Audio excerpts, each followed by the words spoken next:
বিএনপির ৪৭তম প্রতিষ্ঠা বার্ষিকী উপলক্ষে চাঁপাইনবাবগঞ্জের গোমস্তাপুরে আনন্দ মিছিল ও আলোচনা সভা অনুষ্ঠিত হয়। এই উপলক্ষে বিকেলে রহনপুর পৌর এলাকার উপজেলা চত্বর মরহুম বাইরুল চেয়ারম্যানের চাচাল হতে আনন্দ মিছিল বের হয়ে রহনপুর পৌর এলাকার প্রধান সড়ক প্রদক্ষিণ শেষে একই স্থানে আলোচনা সভা অনুষ্ঠিত হয়। চাঁপাইনবাবগঞ্জ জেলা প্রতিনিধি মাহিদুল ইসলাম ফহাদের পাঠানো তথ্যচিত্রের ডেস্ক রিপোর্ট। গোমস্তাপুর উপজেলা বিএনপির ভারপ্রাপ্ত সভাপতি মোজাম্মেল হোসেনের সভাপতিত্বে এ সময় প্রধান অতিথি হিসেবে উপস্থিত ছিলেন। বক্তব্য দেন জেলা বিএনপির আহ্বায়ক গোলাম জাকারিয়া।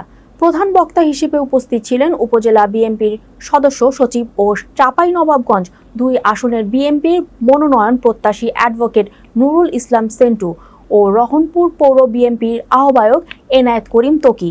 আজকে থেকে ৪৭ বছর আগে এই বিএনপি প্রতিষ্ঠাতা করেছিলেন। কে প্রতিষ্ঠাতা করেছিলেন? শহীদ রাষ্ট্রপতি জিয়াউর রহমান। কে সে জিয়াউর রহমান?